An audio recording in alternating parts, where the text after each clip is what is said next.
Thank you so much. And just would like to say thank you also to the panelists who will be introducing here in just a moment. My name is Corinne Hodges. I'm the CEO of the Association of Women's Business Centers.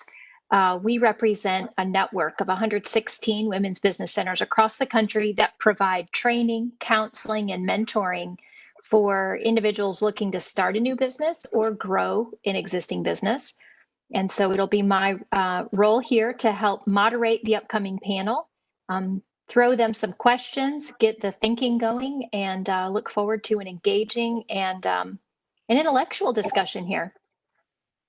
So with that, I see our panelists are coming on board. What we'll do is just go down. I think for the ease of organization and flow, we'll just go down the list that I see here. Mike, would you mind introducing yourself and tell everyone about you? I'm glad to. My name is Mike Watts, and I'm a 20-year full-time entrepreneur. I've been part of 6 startups. The last 3 were consecutive multi-million-dollar companies. We currently operate a company called LoveHandle. We're a low-profile smartphone grip, competitor to some of the other products out there on the market. And all of the last 3 at least companies have been licensed technology. So I've partnered with inventors, done exclusive licenses, brought those ideas to market and turned them into household names. Thank you. Jody, good afternoon. Would you mind introducing yourself? Hi, good afternoon. I'm Jody Keenan. I'm the director of the Virginia Small Business Development Center Network. We are a resource partner of the US SBA. I'm based at George Mason University, and we provide business advising, training, and connections to other resources across the Commonwealth. We have 27 offices in Virginia, but we're part of a national network. There are over 1,000 SBDCs in the US, and so every community has access to our services. Thank you so much, and for the work that you do. Wanted to see if Ira's on the call, and if so, he could introduce himself, but if not, we'll certainly come back to him when he's ready. Okay. Don't hear him yet, but we'll be sure and make sure he has plenty of opportunity to introduce himself as well. So we're going to jump right in here. I'm excited to have this conversation just in some of the preparation for today's panel. It was really a great opportunity to get inside some of your heads, and I look forward to exploring your brains for the benefit of this panel. So with where I'd like to get started, of course, we're here to talk about building a business model. And from my perspective, I've always believed that failing to plan is planning to fail. How do you feel about that? And to what extent do you take planning into your thinking about preparing for a successful business model? I'll be happy to start, and then I'd love to hear from the real entrepreneur how you handle planning. Ladies first. Yeah, thanks. I think we really emphasize the importance of planning, and that takes a lot of different forms, depending on the type of business, perhaps, or even the experience of the entrepreneur or the business owner. But we typically start with the customer. I mean, what is the customer need that the business is trying to solve, and how are you going to go about solving that need? And all too often, business owners fall in love with their product and with their solution without fully understanding really what the customers need. And so that's typically where our planning starts. And from that, it rolls into how are you going to build and finance and create the solution? How are you going to market the solution? How are you going to staff your company? What kind of operations and logistics do you need to put into place? But it really, in our experience, starts with what do the customers need? Yeah, those are excellent points, and absolutely right. I mean, planning is very important, but I tend to, when I talk to entrepreneurs and more importantly to inventors that are trying to figure out sort of their next step, a lot of time the tendency is to overplan. to try to, and they'll get stuck, right? Analysis by paralysis by analysis, and they're not sure what to do, and they want to have the perfect plan. And if my experience in entrepreneurship says that you don't need a perfect plan, but you do need a plan, and you need a one that's adaptable, right? A game plan. I don't think any NFL coach shows up at the game and says this is exactly what play we're going to play all the way till the end of the game. I mean, they adapt to the environment, and that's what sort of the mindset I've found to be successful. Definitely feel a direction where you feel like you'll find success with your product or idea. Understanding that, very important to understand the marketplace and what your competitors are doing, where you see your product fitting in among the competitors or beyond the competitors, and point yourself in that direction, and then apply some effort. But be willing to course correct as you go through, and keep that plan written in pencil rather than pen. That course correction or willingness to erase and restart something that you wrote in pencil, Mike, is exactly where I was headed with my next question. And we'll just keep this order going. So Jody, if you don't mind responding first on this one. In our experience, in many cases in the Women's Business Center Network, we see that success doesn't always look exactly like you planned it in the beginning. Plan A is just plan A, and sometimes plan B is actually better. How do you help your clients, or what advice would you give for a business who's executing plan A and just isn't seeing things roll out or be quite as successful as they envisioned? Yeah, that's a great question. I think in our role as business advisors, we're really there to help guide and discuss the ideas that the business owner brings to us, and the Women's Business Center and SCORE are very similar in that approach. So some of our role is maybe to be the devil's advocate and to look at the white space and not always the black space. And by that, I mean, if things aren't going the way you thought they were, let's look at the other side and try to understand what the obstacles are, or is there an opportunity in the other direction that is more fruitful or more viable. So it's really through kind of conversing and discussing, looking at the data, looking at the research, and helping the business owner interpret that research in a way that can be productive for them. Business owners know how to build their widget, right? And they know that, but they don't necessarily fully understand how to execute. And that's really, I think, the role of the business resource providers and the advisors, is to help businesses kind of elevate a little bit above the ground and see the global picture. So really looking at the other opportunities that might be there, and to pivot appropriately. And Mike, kind of adapting this question to your expertise, can you share a time when you've been maybe in market or in the midst of execution of the plan, and how did you realize when it was time to adapt? Well, I got a great example, I think. When my first startup, we made our way, it was a product called the Pivot Trim. It was an aftermarket weed eater head, and we made our hay on TV. And that's where we built our brand, with the classic infomercial, slicing and dicing and call now.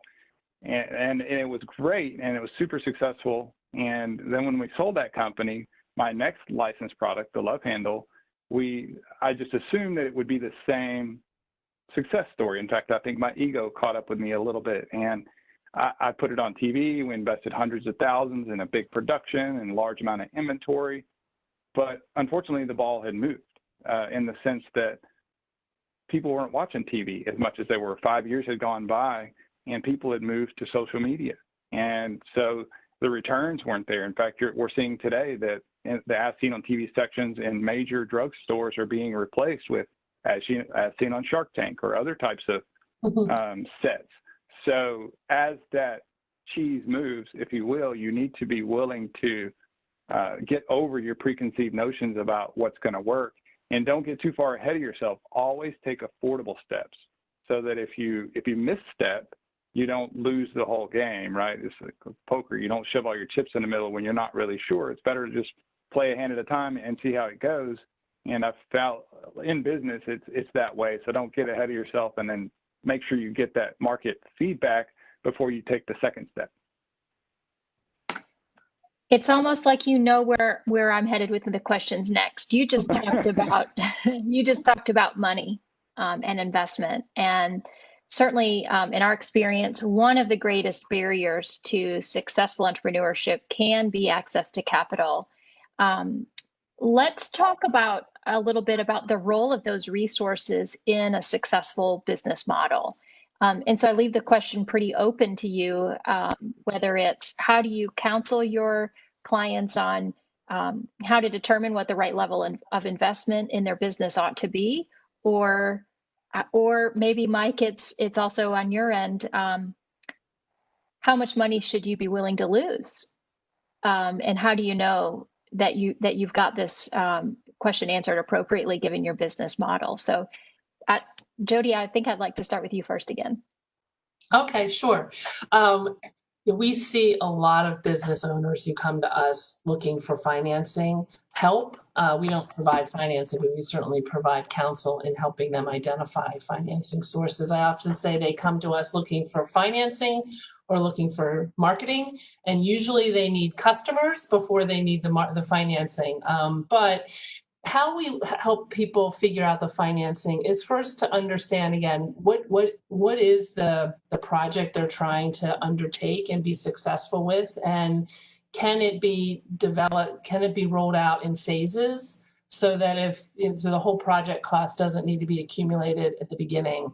Are there milestones of accomplishment that would then validate additional investment or additional financing? Then we work with businesses to understand, what do they need the financing for? What do they need money to do? How much money do they have themselves to put in? It is increasingly unrealistic to think you're not going to have to put some of your own money into the project. But we want to understand, how much you have, what is the total project cost, how much do you have? And then what are the appropriate sources of funding? Is it equity funding? Is it seed funding? Is it venture funding? Is it debt financing? It might be a combination of all of those, but I think the value that we provide to businesses is to help them understand that landscape. We know how to buy a home. We know how to buy a car. We know how to do those consumer purchases, and the pathways are pretty well defined. But when it comes to financing in businesses, it's not as well understood and it's not as clearly defined. So we really try to start with what do you need the money to do, and then help identify where those sources of funding would come from, because they're very different. How you get those funds is very different depending on if it's a debt vehicle or an equity investment or a grant or some R&D funding. They all are a little bit different. And so we try to, as they say, kind of stack the products together when that makes sense, so you get a big picture, a full picture of the resources available. Yeah, that's excellent. And I would just add to that, money is one of those things that people focus on, and they think that the money is going to solve their problems in a business.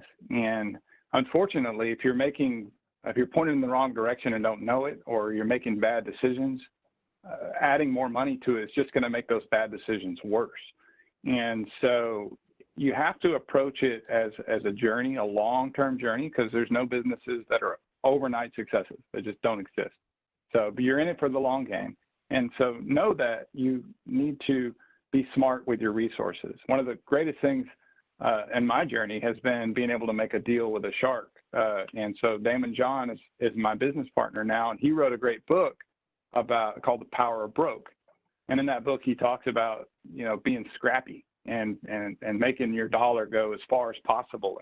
And, he was spray painting his logo on the roll down doors of stores in New York to get extra advertising. And I think that if you approach it with that mindset, not I'm going to start a company, therefore I need to raise $1 million, and then I'm going to figure out what to do. Don't think about it like that. Think about it like, what can I do today with what I have? And maybe, have I prepared for success? Have I been acquiring some amount of resources? Because you can't start with zero, right? So have I been thinking this through for the last couple of years or several years about making this leap? And have I been educating myself about how other entrepreneurs have found success, and so that I can apply my that knowledge to the money that I do, the limited resources I do have. So I try to not focus on, and the reality is right today, it's easier to raise money than it's ever been. And, you know, Kickstarter is a great place to prove your idea with pre-sales, and you're not giving away any equity of your company. So crowdfunding is an amazing resource for entrepreneurs. And, you know, we've done friends and family rounds. This last company, we just self-funded the whole way through, and we've been broke the whole time.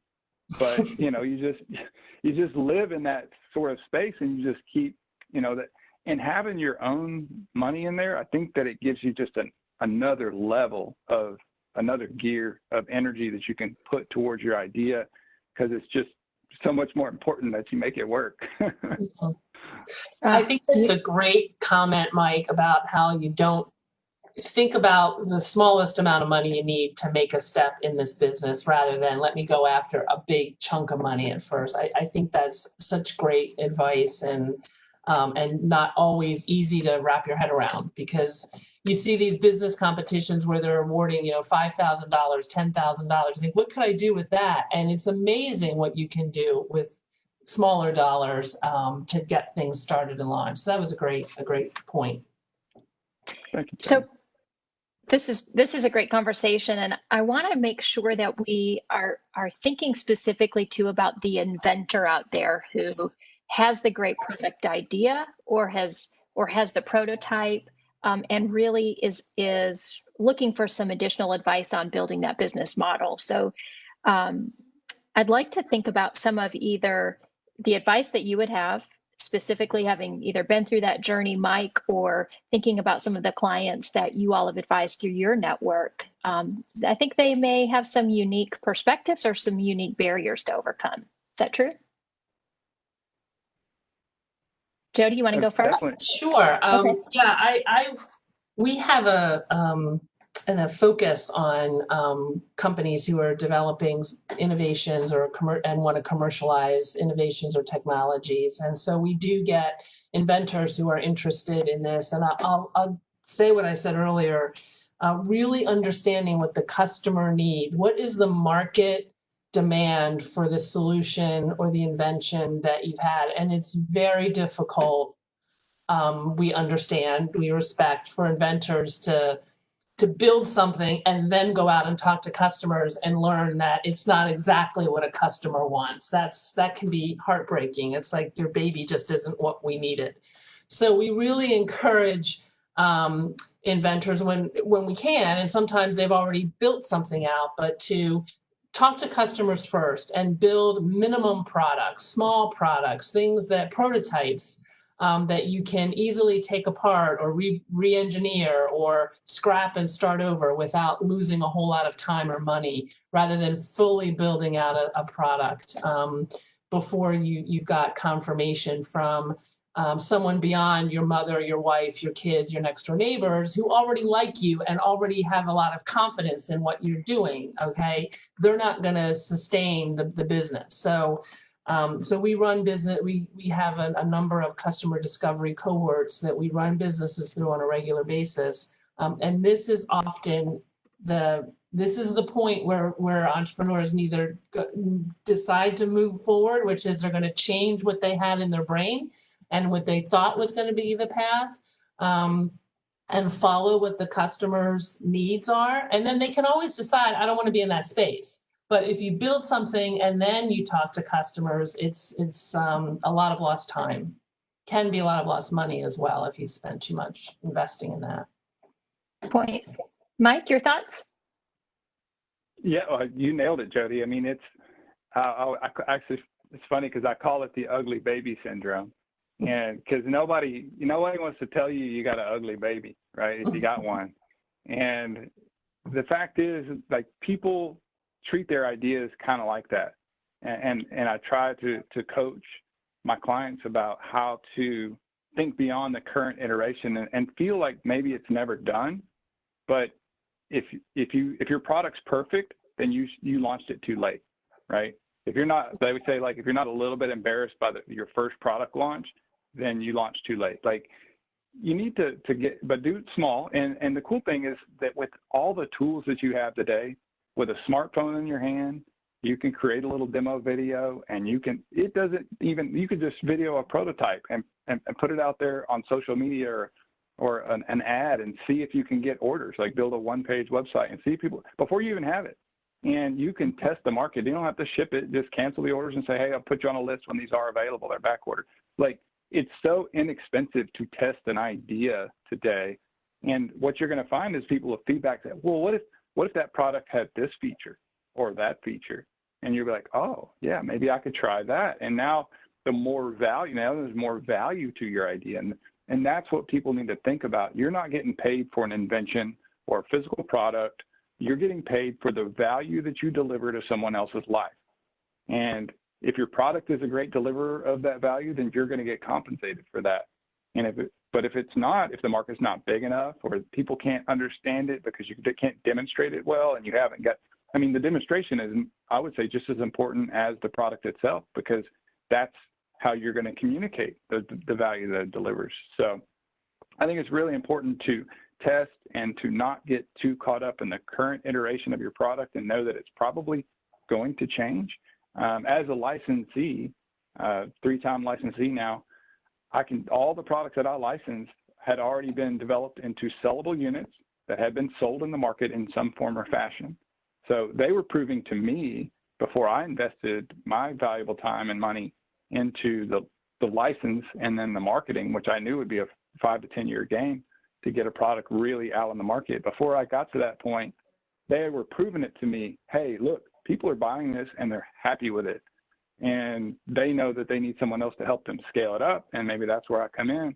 But don't even do it for me. Do it for yourself. Prove to yourself that people will pay you. People that aren't your family will pay you for your idea, so that you know it's not just a hobby, that it actually could be a business. Yeah. Given the fact that we're in a point of time, most people are calling a pandemic, which has such a negative connotation, there are, in my view, there are opportunities and challenges in this environment. Can you speak to some of the opportunities or challenges that you see for someone building a business in this climate? And Jody, I'll start with you again. Well, the opportunities, I think I mean, certainly if you have a solution, if you have a vaccine, but if you have a solution that eases the pain that any individual or company is feeling, now's the time to get out there and offer that. I think businesses who are flexible and agile, who can make quick accommodations or quick adjustments, or have made those quick adjustments.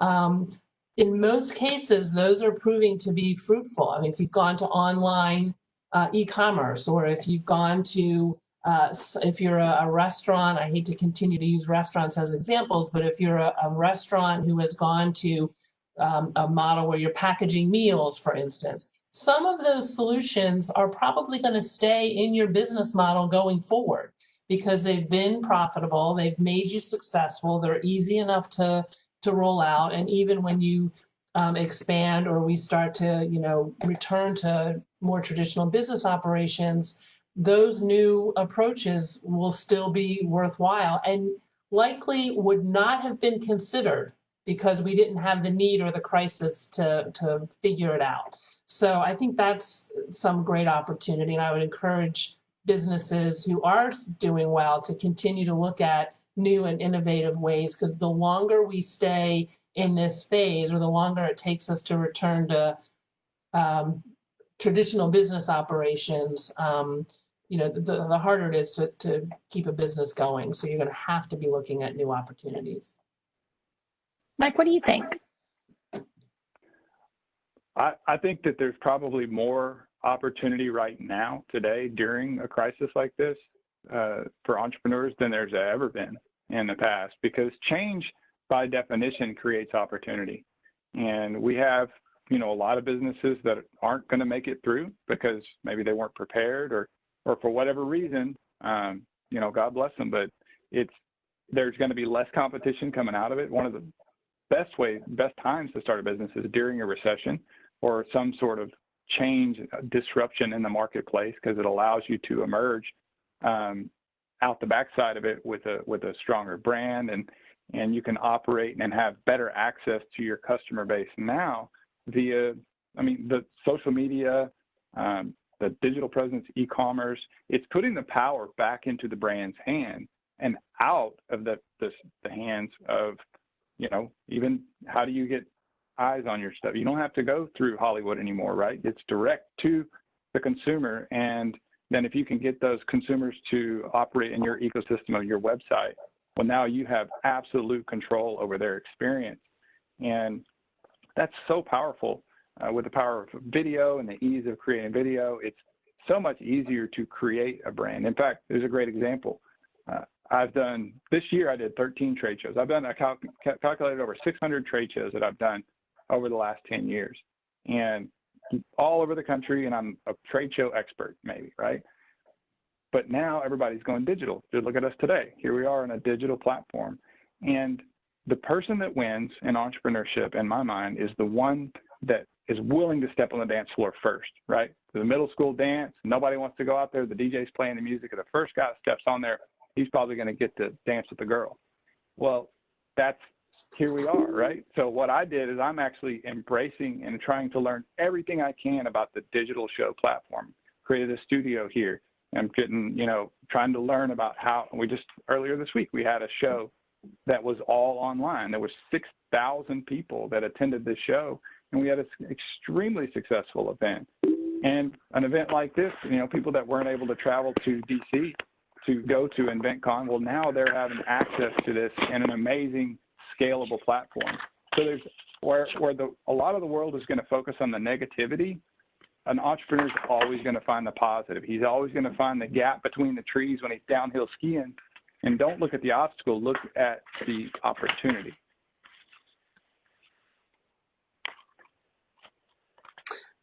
Corinne, you're on mute. Thank you so much. I hear a little bit of activity. It sounds like Ira is with us. Ira, are you available to introduce yourself? I am finally here. Welcome, Ira. Fashionably late. It was a struggle. That's all right. Your timing is great. I saved a couple questions for you, Ira. I would love for you to, if you would, tell our viewers who you are and what you do. Okay. My name is Ira Wolpert, and I am a SCORE volunteer. I retired after 54 years of law practice, in which I specialized in representing small businesses, partnerships. I was a bankruptcy specialist. I specialized in, I was a trustee, I was a receiver, and so I have a lot of experience in how businesses operate and why they fail. But right now I am a SCORE volunteer and have been a volunteer for 5 years. Great. Well, we are going to get to that part about what you call failure and I call a learning opportunity, but I would like you to first talk about, I think you shared some key elements, some key components with us on a prep call, key components to success for business. Do you have those in your mind, top of mind, to share with us? I do, but I would like to tell our viewers about SCORE. I don't know if they know about SCORE, but just quickly, SCORE stands for Service Corps of Retired Executives. It's a nonprofit, all-volunteer organization with 350 chapters nationwide with over 12,000 volunteers. It's a resource partner with the SBA and offers free mentoring to individuals needing assistance in starting a business, growing an existing business, requiring financial guidance, or needing help with a business and restructuring. But we have specialists in all areas of business, and we offer free online workshops, seminars, and webinars at our website, score.org. And we also provide workshops at a nominal fee. Although we don't provide legal or accounting advice, we identify issues and direct you to resources. So for those of you who don't know about SCORE, we're a terrific free resource for you. Well, thank you So so much. What was your question? What was your question again? No problem. So in sort of demonstration of SCORE's capability, maybe, but in Ira's opinion, what is it? What are some of those key ingredients to a successful business model? Well, having been a bankruptcy lawyer, and I was at the end of the process, so I know why businesses failed, and it's basically two reasons. One is lack of business experience, and the second is insufficient capital. And the answer to both those questions is to start with a business plan. Most businesses do not have a business plan, and there's an old bromide which says the failure to plan is a plan for failure. And I think I have sent to those who are on the program a one-page business plan, which I use for my mentors. It's something to get started. And the purpose of the business plan is to challenge you to address issues that you may not have thought about. For example, one of the main questions in a business plan is, what is so unique about your products or services that will drive business to you, drive your customers to you? And another one is, who is your competition and how are you going to meet your competition?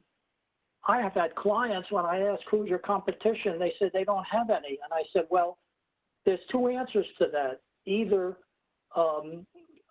you have not done the proper research, or maybe you have a product that nobody's going to buy. So everybody has competition. You just have to distinguish yourself. So that's my suggestion is, have this business plan that I have sent. Now, since I have such very limited time to discuss business plan, I'm going to recommend a book written by one of our mentors. It's called The Secrets of Writing a Successful Business Plan. It can be found on Amazon, and I'm going to hold it up. Hopefully you can see it. Can you see it? I don't think your camera's on, Ira. We can't see you, but we're with you. On. All right, let's get my camera on now. Can you see it now? No. You can't see it. No. Why is my camera not on? Why can you not access my camera? I don't know. Can you repeat the title of the book for us? The title of the book is The Secrets to Writing a Successful Business Plan, and it's by Hal Shelton, S-H-E-L-T-O-N. Perfect. And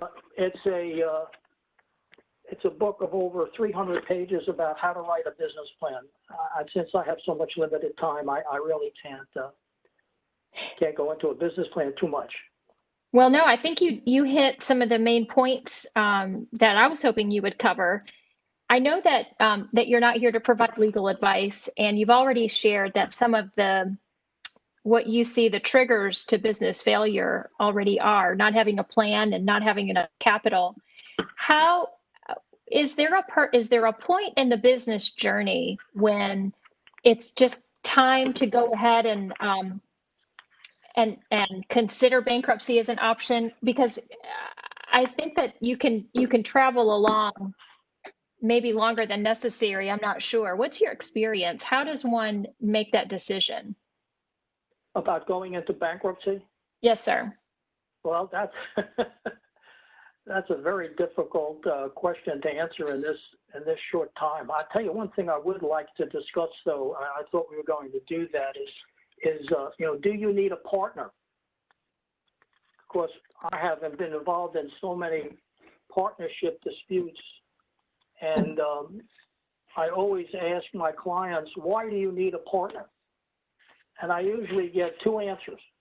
One is the partner has expertise, or the partner has money. And I say to my clients, you're never going to have trouble with a partner until you start to make money. And then one partner is going to say, I've done more than you, or, I've generated this client. And so before you have a partner, if they have money, borrow it. And if they have expertise, hire them. But if you're absolutely determined to have a partner, you have to be sure they meet what I call the 3 C's. Are they compatible? Are they committed? And are they competent? If they're not all 3, you should not have a partner. But if you do decide to have a partner, you must have what's called an operating agreement. And I have sent to the members, the participants, a list of issues which have to be considered in having an operating agreement. An operating agreement is just a contract between the parties about how the business is going to be run. And if you don't have one, then you're going to default to state law, which would be like dying without a will. A sole member LLC doesn't need an operating agreement, but you do need an attorney to have an operating agreement. And some of the major issues on an operating agreement are day-to-day management, initial capital contributions, what happens if one partner wants to transfer interest, or is there withdrawal and a buyout? How do you resolve disputes? And the most important issues in partnerships is to have a non-compete, a confidentiality and non-solicitation agreement to protect your intellectual property. So you don't really, you and your partner need to decide all these issues before you go to see a lawyer to have it drafted. Otherwise, you're wasting a lot of time. And the lawyer can't represent any of the partners. That would be a conflict. And a lawyer should tell you each could get your own attorneys to look at it. You should negotiate a fixed attorney's fee and make sure that the agreement that the attorney writes represents what you have agreed to. I think that's obviously very sound advice, Ira, and I appreciate that. That we've talked about some new areas of building a business model. I'd like to give Jody and Mike both a chance to respond to anything that Ira's brought up from your perspectives. Or if there's a question you wish I would have asked as we start to come to the end of the panel. I would echo the importance of an operating agreement of some sort. And I think because it makes you need to do that at the beginning, because when everybody likes each other and we're all on the same page, once there's a conflict, you're not going to have an opportunity to come to maybe a winning solution. But I do think from an inventor standpoint, and that it is helpful to have either on your team or in some more formal arrangement, experts with you who have expertise in the business side of things. So inventors typically bring the science, the technology, the creativity to a team or to a company. But in order to get that innovation out to the market, and often we've seen success in having that business partner, small p partner, on the team to help actually materialize and see to fruition the launch of a company. From my perspective, we've raised money from friends and had to buy people out too along the way. And Ira and Jody are correct in that you want to have that structure in place about how that happens for sure.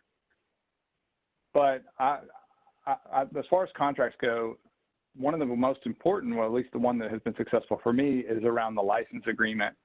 And like Jody just said earlier, was that typically the inventor is going to be the creative, and they're going to be the person that's coming up with the great ideas. And not always, but a lot of times in my experience, they're not going to be the best business operator, right? They're better off taking their efforts and putting them back into the workshop to come up with version 2, or in our case, to come up with designing the automation equipment that we use to make our product, and then staying in their green space, in their strength, and then allowing me as their partner via license agreement, not an equity partner, but a licensed partner. So we both have a stake, but there's no requirement for an operating agreement outside of what the license structure is, and then allow me to do what I do best and take a product and then market it and build a brand and grow the company together. That win-win attitude, as long as both parties have a positive attitude there, that structure has proven very successful for me. And I'm assuming that a lot of our audience are inventors out there that may not necessarily want to take their product all the way to the finish line and want to find someone or a company out there that can push it across. And so having an attitude of collaboration and a willing to work with and contribute your strengths to the partnership and whatever that looks like is one of the most important attributes, I think. That's perfect. We've talked a little bit about some of the successful businesses today in this environment have been those who are agile and respond quickly, or in some other way have been resilient. Can you think about, for the purposes of building a business model, what are some of the areas that you would address to help crisis-proof or prepare a business for resiliency? So this comes along the line of protecting that business long-term. So I'll start with Jody and then Mike and Ira.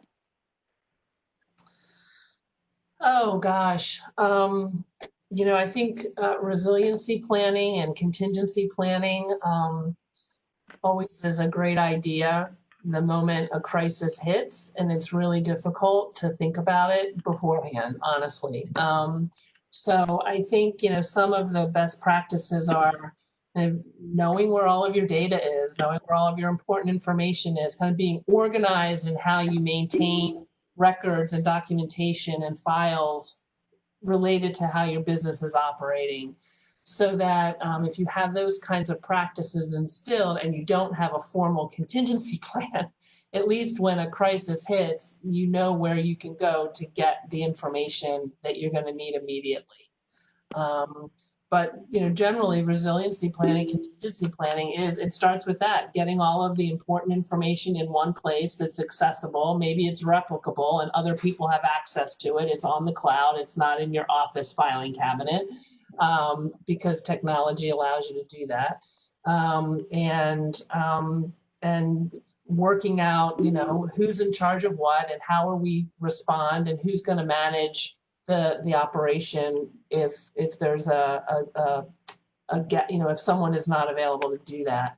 But it's such an important piece in order to sustain a business, but it's not the fun stuff that business owners like to do. And so it doesn't always get done until the second after a crisis hits. And you're like, shoot, I should have done that contingency plan. Yeah. Well, I would just jump in to say that, they say wealth is defined by how long you can go without a paycheck. And I would say that in a business, it applies as well. So to make sure that, if something unexpected happened, like nobody saw COVID coming, right?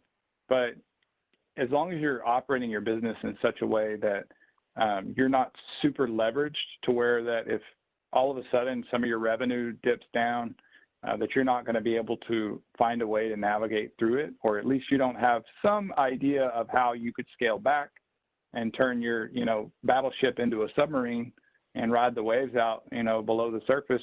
Like that's an important, strength to not be too dependent upon maintaining the exact level of revenue that you have today.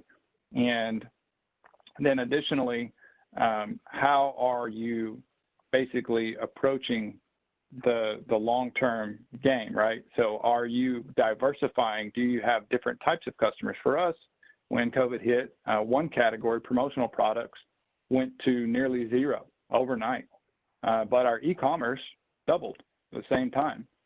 So for us, because we were diversified, we felt less of an impact than we would have if we'd had all our eggs in one single basket. So it's important to make sure that your business is structured to where you're you are a bit diversified in your customer base and how you get to your customers as well. Ira, is there something you can add to protecting our businesses from crisis? Yeah, yes, I think, having done so much bankruptcy work, I talk to clients and try to find out how this happened. And the typical issue I see is that in starting a new business, the clients are very excited and they really don't focus on the realities of what they expect to generate an income and how much money they need. They think as soon as they open the doors, people are going to be lined up. And this, again, is part of the failure to plan. How much money do you need to open the doors or, to have people come to buy your product? And are you just trying to leverage a few dollars? And you don't need much of a setback to have a failed business.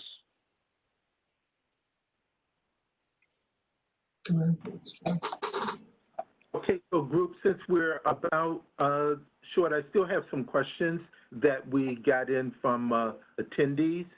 And one of the questions is, how did you protect yourself when making a prototype? Did you have a NDA?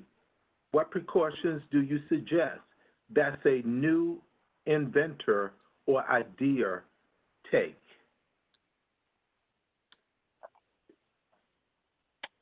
Can one of you answer People that?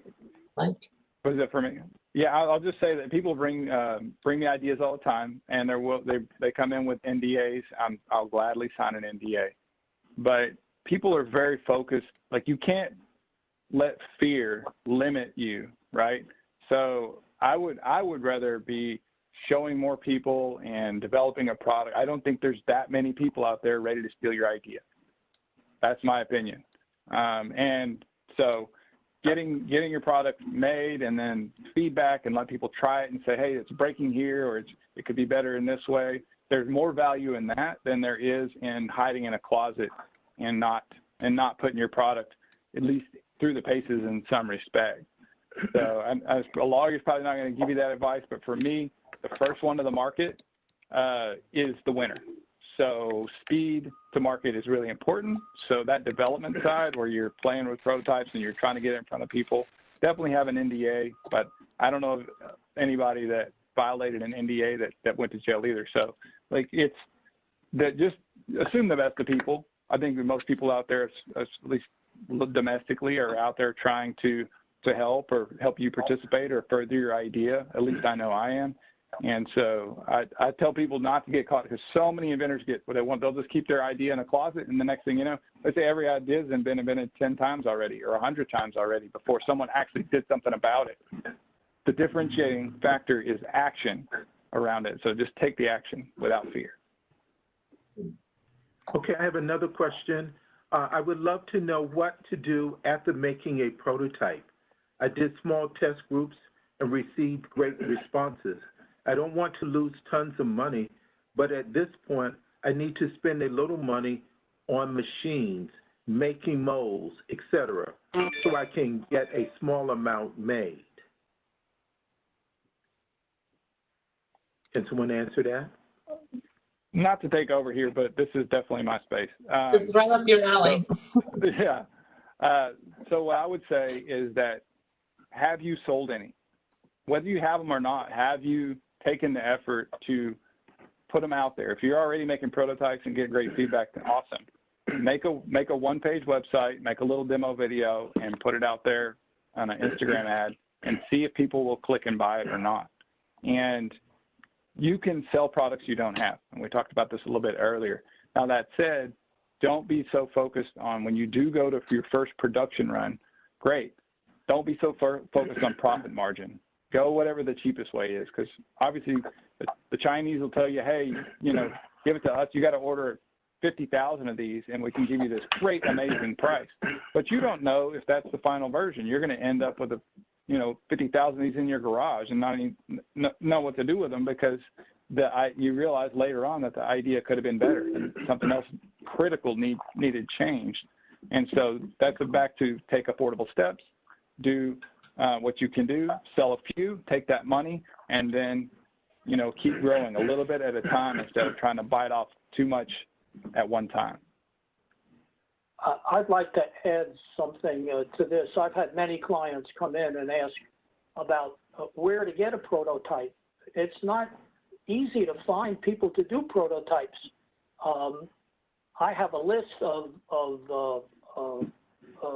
potential sources for prototypes, and what I found is when the clients go to these, they get prices all over the place, and you know, if they have limited funds to get a prototype is not an easy task.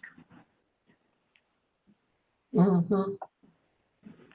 Okay, I have another question coming in. It says, I am interested in crowdfunding, but I want to protect my idea. Would you suggest that these baby inventors or ideas should patent their idea first, make your prototype, which costs money to make first, or at least have some legal protection in place first? What has been your experience or thoughts to this? I would definitely file a provisional patent. They're very inexpensive, and it gives you a placeholder, but just know the clock's ticking, right? So file your provisional, make your prototype, put it on Kickstarter or Indiegogo, and see if you got some legs there. And if you get a big reaction, then obviously you want to shore up your IP at that point, and then, you know, continue with the development. But that's a great model that you can use to try new ideas and, you know, kind of throw it against the wall, and eventually something might stick. I have a question though as to why the person who's giving the question needs to go to crowdfunding. What else has that person tried to get financing? What other resources have they tried to use before they go to the crowdfunding route? I'm unsure at this moment to answer that for you. Maybe they'll rewrite in.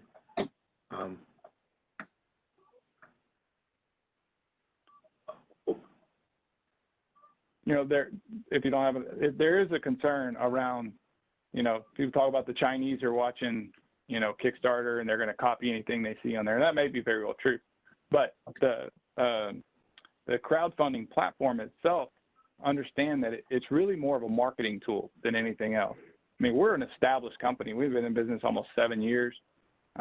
We do millions of dollars in sales.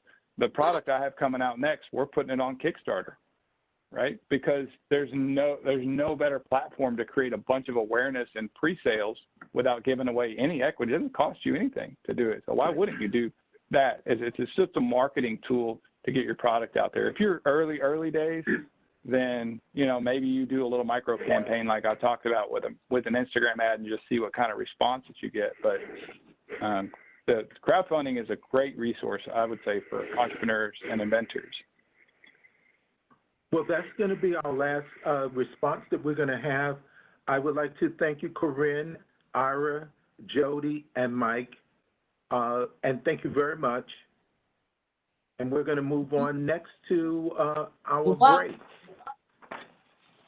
Great. Enjoyed it, guys. Thank you. Thanks, everybody. Nice to see you.